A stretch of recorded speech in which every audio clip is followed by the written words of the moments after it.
And we are live. We should have you. I think we mentioned this before, but we need to do a jingle to uh, to open our shows with, I love it. kind of like a Laverne and Shirley opening. Ooh, Schlemiel, Schlemazel. I like that. Yeah, yeah. Hey, good morning, good afternoon, good evening. How you doing, Jason? I'm doing awesome. By the way, one time I had to do a sales kickoff. To your point about a jingle, Yeah.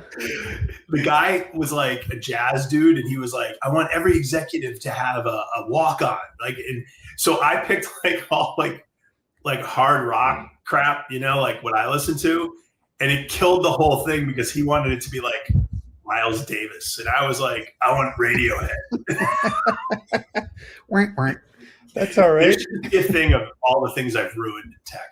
Oh, That I should be a love podcast. that. What Jay's ruined.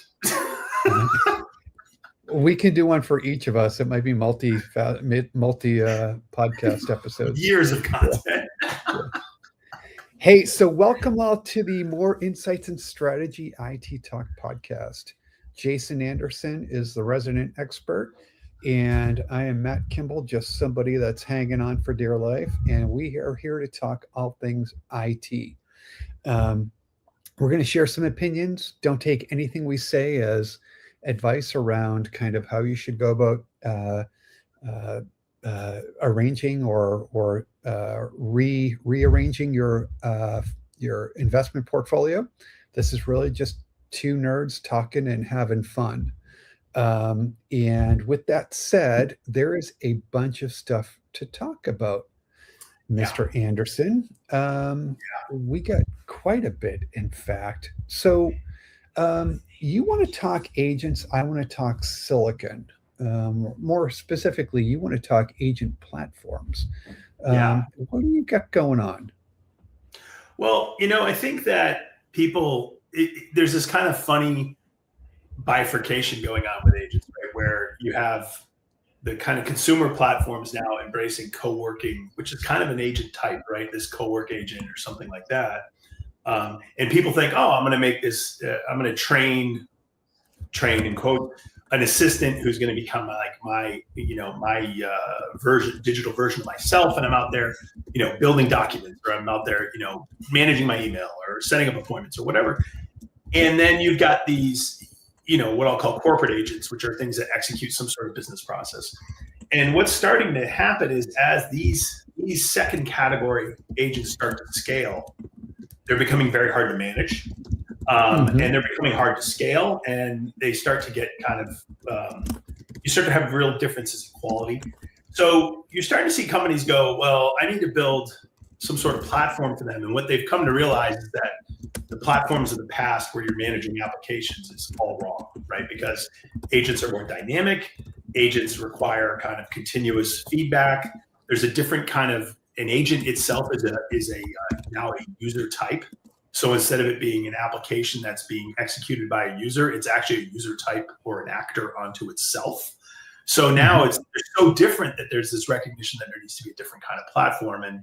And we've seen this kind of moving along over the last couple of years, but I've been watching Salesforce for a while, and Salesforce invited me out to their tech event, TDX, this week. And I got to tell you, what they've been able to do is really kind of tell this story about Agentforce as this new agent type of platform very well. But what they've done especially well is really made it clear as what Agentforce is for and what all the rest of the other Salesforce stuff is for, and how it all kind of plays together. It just hangs together really well. Even when you start to look at some of their acquisitions like MuleSoft and Informatica, it's like, wow, this all hangs. This all makes sense to me. And that was really powerful. But the other thing that's been very powerful is how they've kind of really taken, I'm going to call it a little bit more of an evolved approach to developing agents. And I think that's being driven by the fact that they're trying to move from a user-based pricing model to a consumption-based pricing model, which means they have to be a lot smarter about making sure that customers don't get in trouble and spend way too much money. But I also think there's an element to it where they're recognizing that when they look at their own tool sets, like their sales and service modules or their SCM tools or whatever, they're realizing that there's just so much deterministic and transactional stuff in their systems. Agents really don't get the job done the whole way. There needs to be a good, reliable bridge between probabilistic agent type applications and deterministic ones, and they're doing a really good job there. So, it's kind of funny how I was saying to them yesterday, I was like, it's funny how I walked away from your tech show where I usually am looking at very specific things, and I kind of walked away with this impression of, wow, they actually have a good, it's all hanging together rather well, and that really stuck out with me. As kind of it wasn't what I expected to get out of a tech show, right? I expect to usually come back. Here's a very cool set of things that are an enhancement or something or a new product. But this is more like I got a better feel for where they were headed in their strategy. You shouldn't sleep on them. I guess I'd say even if you're not a Salesforce customer, the platform alone is robust enough such that you could build agents without it. In fact, they just launched a new thing called Agentforce Labs, which is kind of a build your own Agentforce. It's kind of like a free sandbox, right? And you could show up and you don't even have to use their tools. I mean, you could use Claude with it. There's Claude plugins for it, and you just go and say, I want to use Claude with this. And so they're actually really making an attempt to kind of, I don't want to say distance themselves from the SaaS business, but they're trying to make an attempt to show yet another viewpoint or perspective on their total business as a way to attract new customers. So it was pretty cool. I was into it. I think it's a pretty cool. I like that they're doing that. It's interesting to me because, like you talk about Salesforce, Oracle just a couple of weeks ago announced their, they call it their private agent factory, which is a similar kind of like, use this as your kind of where you build and manage all of your agents. And, everybody is going after this market. It makes me wonder, is there going to be a kind of one agent platform to rule them all? Or is it going to be, use your own platform and then there's some kind of Uber platform orchestrator that kind of ties them all together over time? It's so early, but it's such an interesting play too. Well, and the funny part is there's a huge argument over where orchestration actually happens, right? And to your point is that if you go back to the old days of like control plane logic, right, which is like you see with hardware and with telcos, and like the real kind of old school kind of computer science. The idea is that the orchestrator sits on top of everything, right? This kind of controller of controllers idea, right? But in agents and with LLMs, you could have, some people think that the orchestration should actually sit in the LLM or some specialized LLM. There's other people who are looking at it like, well, I don't like that idea because they're probabilistic. We want something more structured. So they're building an orchestrator onto themselves, which is what you see with like ServiceNow. But then you've got these people who are just building out like Agentforce builders, and IBM has an orchestrator as well for agents. And Microsoft is even doing this with Power. They all have it kind of built out as a wireframe construction tool. And I think there's so they have it as its own thing, but it's really kind of more agent specific than kind of an Uber alles type of thing. So where that ends up, that's the other part of that that's really interesting. And just to kind of cap that thought was, one thing I've been really geeking out on is talking to people about their jobs now that AI is impacting them. And I was talking with one of the heads of product management there this week, and what she said is, all of our steps are the same. We're just executing everything in a different order. And when you think about that, you go, okay, so the work is the same. How you're doing the work is different. And the example she gave me was around Vibe, which she said, I can have my product managers vibe code a prototype and go out and show it to 10 customers and actually get instant feedback versus writing up requirements and then having a UX team build this. And she says, so we're still prototyping, but we're prototyping more rapidly. And we're actually getting more, not only more rapid feedback, but we're actually getting more volume of feedback from the customers by enabling our product managers to go out and build prototypes and MVPs with vibe code tools, bring them back and go, this works, this doesn't, this works. And in fact, the writing of the requirements has become one of the smaller parts of the job, because they can actually just document the outputs of their meetings from meeting recordings. Oh yeah, right. Yeah. Or they can document the prototype itself. They can basically be like, write me an architectural spec based on this thing I built over here. So isn't that interesting, right? So I mean, even your like, if you think back to traditional MRDs, PRDs kind of requirements documents, right? Yep. You're coming at it almost backwards, in that you're, after the fact, creating that prioritized, weighted set of requirements that have already been validated. That is fascinating, and it makes perfect sense when you think about it. Yeah, my entire argument was, and one of the things, if you've worked with me in product management, some people have, they'll tell you that I'm one of the big anti-agile people. Like, I always thought agile was BS. And here's why. My reasoning was very simple. Was I felt that spending all your time in Scrum meetings and all your time writing epics and all your time in Jira was taking time away from the customer. Sure. At the end of the day, product management is the interface between the engineering world and the customer world. So I always felt like anytime I worked on an agile related project, I actually spent less time with customers than more. I spent more time in meetings, less time with customers. That was my feeling. Now, I can also tell you almost with shocking regularity how poorly every place I worked on agile did agile. Like, agile to me was like back in the day. It was like a really good idea that nobody wanted to execute on. Right. So for me, it was like, I always worked at places that didn't do agile well. I always was like, well, this sucks. Waterfall's better because you spend more time with customers, even though it's slower. And now I'm actually finding that I'm starting to see evidence from our clients who are building products with AI are coming back saying, well, actually, this is kind of cool. It's like a little bit of the best of both worlds, because we're automating all the crap about agile. We're automating the writing of the epics and the stories and all that stuff. And we're actually now able to build and give more richer customer experiences. We may not spend more time with customers, but the time we're spending is actually better. Yeah. I will say this too. I feel like, in some degrees, talking about waterfall and kind of like the product development life cycle, I feel like when we get into more agile methods and even some of the vibe coding stuff, right? A lot of it comes down to how, in fact, you go about how much rigor you apply to what you're doing. So here's a concern, right?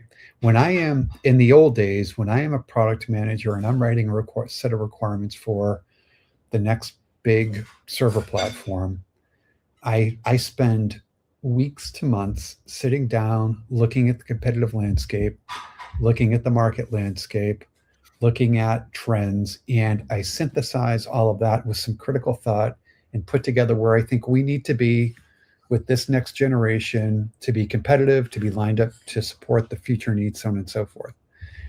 The challenge I have, and it was with I saw it with Agile, and I see it with Vibe as well, is there's a real danger of falling into these kind of biases, right? I think I know where things need to go.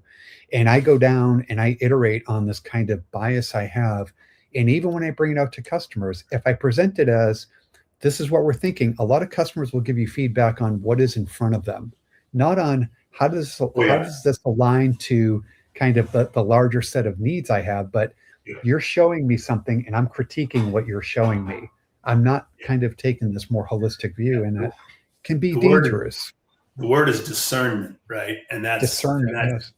And it's so funny because I actually, you may have experienced this too, but this is the danger of memory with LLMs, right? Like the more the LLM gets to know you, the more it feels like it's trying to be your buddy, right? Like, oh yeah, yes. Like it's great for making output, generative output. It's great because it makes it sound more like you. So there's a value to it. But then when you're trying to do research with it, it's like, well, since you know these 6 things, I'm going to tell you this because I actually think that the more memory and the more context you put into some of these research exercises with an LLM, the more confirmation bias you can actually generate. I actually start to do that already. Yep. Yeah, I agree. I actually it's funny you say it because I try and I've introduced a lot of diversity into kind of the models I'm using, specifically because of that. I want a more hey, you're an idiot kind of feedback instead of you almost genius. want to research one, like you say, I'm going to use Gemini for research and I'm going to use Claude for writing or whatever, or coding, whatever it is. Yep. Otherwise, and you almost like build that Chinese wall between them, because otherwise it's going to be like, well, of course you're smart. You're beautiful. Yeah. Oh yeah. I just saw How insightful. That's what I was going to say. I just saw a meme, and I'm going to get it wrong, but the spirit of it was those biggest idiots sitting across the office from you are being validated and told they're geniuses by ChatGPT or by Claude. It's like, it's so true, and I'm one of them. So yeah. Anyway, all right. So let's talk about the dirty word that is diversity these days. Yeah, diversity, silicon diversity, fad or trend. All right. So it's interesting, about 9 years ago, actually, that's not true. You can tell that this is not scripted because I'm kind of going on the fly. About 11 years ago, Google deployed its first TPU internally. It was 2015. They announced it in 2016. 2017, AWS, they earlier had bought Annapurna Labs, deployed Graviton, and fast forward, and we've got Graviton, Cobalt, Maya, Axion, TPU, Trainium, Inferentia. We've got all these custom chips, and you've got companies like Marvell, Broadcom, that are doing custom silicon for MTI for Meta and hyperscalers. And these hyperscalers have gone down the path of creating very specialized silicon that works optimally within their power, performance, cost envelopes. So, and it saves them 4% on price performance per watt or something like that. Data center is the computer bit. Yeah. Well, and so, but here's the thing, right? An enterprise person looks at that and goes, well, that's kind of stupid. What's 4%? At scale, that's great, right? It saves you a lot of money, right? And as we get into AI, we're seeing more and more. We're seeing custom accelerators. You see Grok, that is now part of the NVIDIA disaggregated inference solution. You've got Cerebras doing wafer scale stuff, the size of a dinner plate. That's their chip that's serving up, large scale inference. You see all these kind of custom pieces of silicon coming out and finding very specific roles. And this week, we saw a couple of new additions to the game, right? SiFive, which is a RISC-V based or RISC-V based, depending on how you what school of thought you're in, just got, I think it's $400 million in funding to go build they have a $3.5 billion valuation to go build a RISC-V compute platform, CPU platform that is, really going hard after the data center. And then yesterday, big news came out of the folks that founded Nuvia. The new company is called NuvaCore. That's original.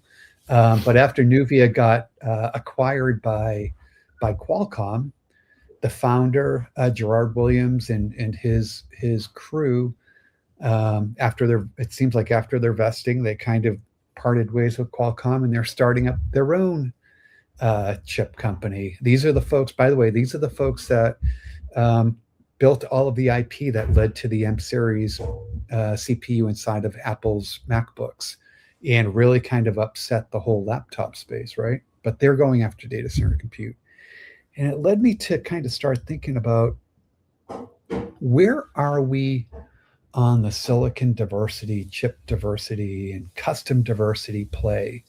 Are we just going to kind of go totally fragmented and, you start looking at, racks as just big black boxes or servers as big black boxes, and you're no longer worried about the underlying architectures?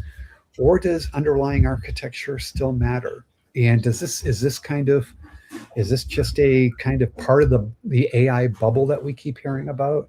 Or is this kind of really a signal for something that's longer term, right? I think back to my very early days when, digital circuitry started replacing analog circuitry. And the big joke was, those little modular cards that, you know, contained a bunch of what was then a bunch of circuits was changing the game, right? You didn't need oscopes anymore. You just needed a voltmeter. You needed to be able to trace 5 meters versus 0 meters, right? Is that kind of where we're getting in terms of technology consumption? It's really interesting. My opinion is, I think it sits somewhere in the middle. I don't think we're going to see this total, almost over normalization, if you will, of silicon, you know, to put it in data trends. But I do think you are going to see kind of the layer of abstraction kind of go further and further up the stack, and we aren't going to be thinking about x86 versus ARM versus RISC-V versus something else in the future. But it's really going to be kind of at the server level. And software, you know, whether it's at the model framework level, the model level, the application level, the agent level, is not going to give a rat's you know what about what the underlying architecture is, because it's all abstracted. That's my view. But yeah, I think it's kind of I think it's a kind of phase, right? And the reason I'm going to say that is because is more on the investor side of things, right? The reason why these companies are getting money is because of NVIDIA, right? NVIDIA is so big, and the risk reward profile for these investments is massive, right? So you've got these companies now that are, you know, relatively small. They're getting crazy multiples, and I think in this space it's especially interesting because of the IP ramifications, right? So if you plunk down hundreds of millions of dollars to get a chip company up and running, and they come up with something that's going to get us from 10 architectures to 5, that's going to have a huge ROI. So I think there's a speculative investor sentiment here where, you know, hey, look, at the very, you know, I can hedge my investment because these guys are going to generate something of IP that I can sell to somebody else, right? So it's not like software where, especially with software today, where everybody's got the same features in a month, right? This is still pretty specialized stuff. And like I said, it's all like, who's going to be the NVIDIA killer, so to speak, right? The first thing I'm going to say is I don't necessarily think NVIDIA is in danger. I mean, CUDA is it's an abstraction layer, is absolutely, like, you know, dialed, and it's been around for a long time. Yep. It's going to take forever to catch up. But the other part of this is just that. So there's a speculative aspect to it, but there's also, to your point, this aspect of I think there's a disconnect between these companies and the reality of running this stuff in a corporate, a non-hyperscale data center. Even the neo clouds aren't going to be able to support this level of diversity in terms of inventory stocking, in terms of in terms of just being able to run it, in terms of updates, all that stuff. You can't have that many humans doing all this stuff, right? So and different cooling architectures and different requirements on the building, physical building. So I do think that there's going to be this situation where, you know, kind of like networking, where there was a zillion networking companies and then it all kind of collapsed and there was a few left, right? I think it's going to kind of go that way. Will it be more than x86 versus ARM? Yes. Will it be there's 97 companies still? No. There's going to be a consolidation. No. The answer is going to end up somewhere in between, and there'll probably be 5 or 6 architectures that'll hang, and you'll see a couple of them, you know. And then the other thing I'll say is there's nothing stopping any of these cloud companies from building their own server and putting it out there. They already do it. I mean, you know, AWS, super micro box, and Microsoft can call it, you know, it won't be the Surface, it'll be Microsoft Server Surface, right? Or yeah, you know, and Google already doing CPUs. So yeah, and when you look at what all of these folks are doing, and I think you're going to see, you know, whether it's Google with TPU, AWS with Trainium, or Microsoft with Maya, I think you're going to see these inference platforms make their way out into the data centers, the on-prem data centers, as applianceized kind of offerings. But I think that's when you look at silicon diversity. I hear what you're saying, but I think when you look at diversity, and I agree that you're going to see a huge kind of, like, there's all this craziness, and then it always kind of distills down to a few, right? But I think the way we look at managing hardware today versus 5 years from now is going to change drastically, and there's not going to really be a human element to it anymore. Well, yeah, if you look this, at EDA software and all that other stuff, I mean, yeah, it's going to be a different game. It's interestingly, SiFive. I always have to emphasize the VE because I want to go to SiFive. Their lead investor, I think their lead investor on that was NVIDIA. So here's what NVIDIA is doing, right? They're going around, and you talk about speculative kind of investment. They're pulling a Cisco, dude. They're placing their bets everywhere. And what they want to do is they want to make sure that NVLink, that all of that NVIDIA goodness is considered as a first order design principle as these silicon companies are kind of thinking about building what's next, right? So that NVIDIA stack is persistent across all of these different architectures. Somebody comes through with a breakthrough, makes it easy to buy NVIDIA can buy that IP. I mean, right. The other thing that I'm interested in seeing is that, if you think about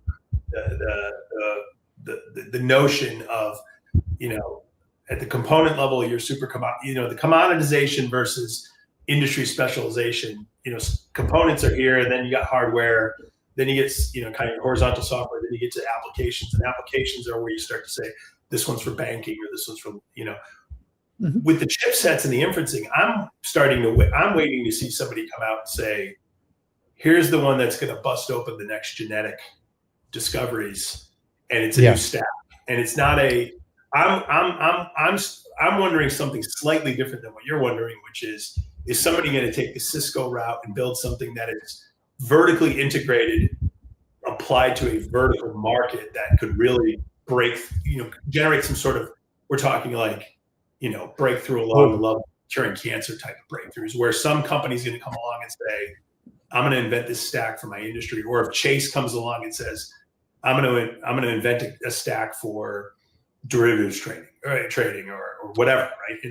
Because you could see somebody come along and basically align. There's enough open source and enough open standards out there now where somebody could build a completely vertically integrated inferencing stack. That's a big use case that's going to. I think a lot would argue that that's kind of where RISC-V or RISC-V kind of comes into play with the enabling that. Yeah. I liken it to like open source hardware, open source silicon, right? And by the way, you see that to some degree already, right? When you look at like defense spending and military kind of equipment, you see very, purpose-driven, function-driven stacks that begin in silicon that is designed specifically for that function.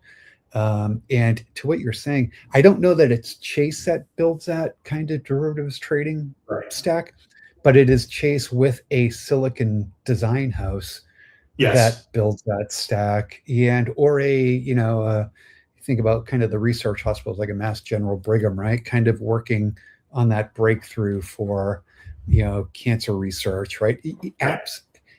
Absolutely. But I think what is happening is you're seeing the barriers to developing that system all kind of come down, and it becomes more of an open playing field. So and that's the interesting part of AI as well, right? So kind of it can aid in developing that function specific silicon. And the other thing you can ultimately get to, your point about NVLink is good, but I mean, it's the same thing with the hyperscalers who are designing their chips. They're just taking the ARM design and designing their chips to fit into their virtualization stack and their networking plane, right?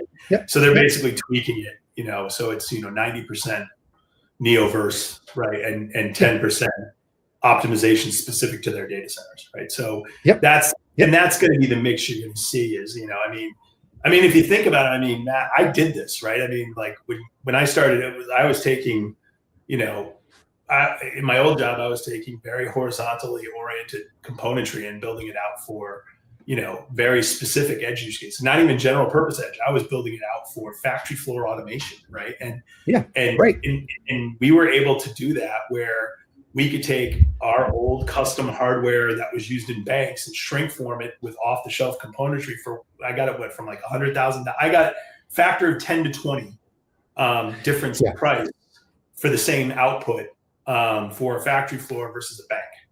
And, and that had everything to do with, to your point, it was all open source software based, right? Yep. And we were able to just go to a vendor who, in the case of Stratus at the time, it was Advantech, and we went to Advantech and we just said, we like that one, but we want you to change. And we didn't even have to change the hardware, right? And then we took the next step. And this is another thing where companies are going to figure out, like, hey, I can do this much with off the shelf.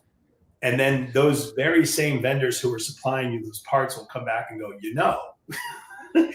you do this 10%, this is something I can't sell to everybody, but you could sell it to your customer base. That level of collaboration is real. It's not like these companies are just like taking orders. The design partnerships between these engineering companies is pretty awesome, right? Yep. And so then you start to get from, well, geez, I did this off the shelf stuff. If I do a 10% tweak to a mid plane, I don't even change the chip. I'll change the mid plane, and I can get this, and I can go out and sell that now. And now all of a sudden I have something that's half the price, but I can still sell it for the same. But I get the same performance. Ergo, I can probably sell it to the customer for a very similar price point and get more margin out of it. This is where I think hardware is a margin game, so you have to think about it that way. This is where I think it's going to get super interesting 5 years from now too. Yeah. And I know we're coming up on time, but I think when you look at kind of, whether that diversity is exponential or kind of more incremental in growth, but it's coming. And understanding that, your typical enterprise out there, take the Chase example, right? What they're doing for kind of high frequency trading, derivative trading, commercial banking, those are different architectures that are running all over the place.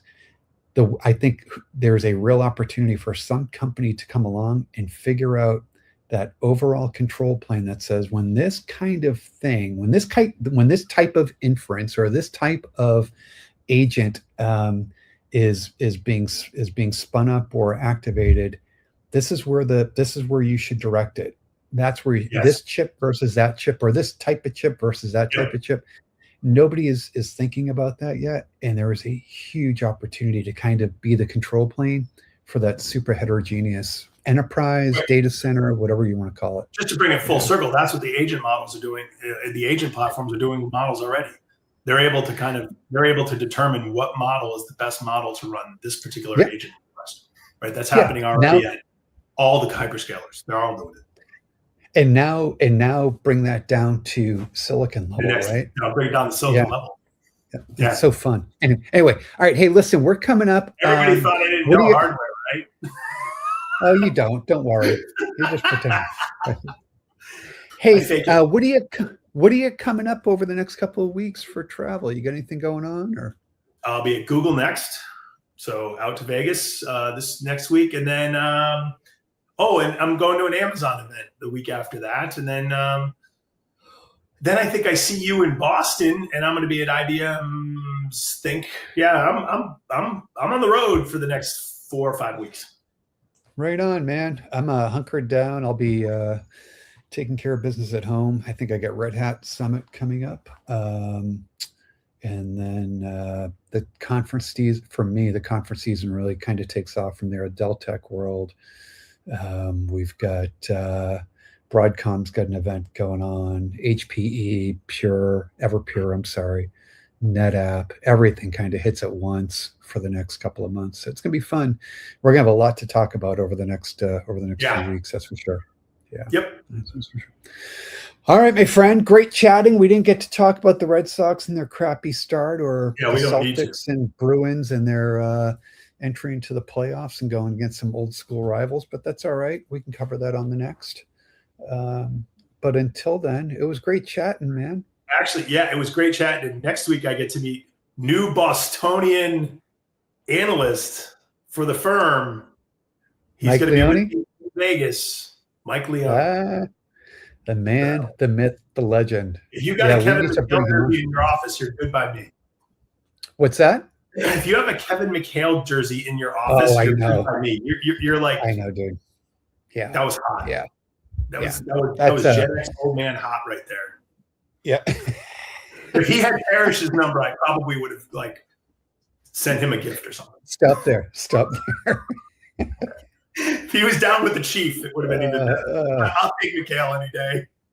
I love me some Kevin McHale. Love me some Kevin McHale. Anyway, all right, my friend, you have a great couple of weeks, and we will talk on the other side. All right, bye-bye. Thanks.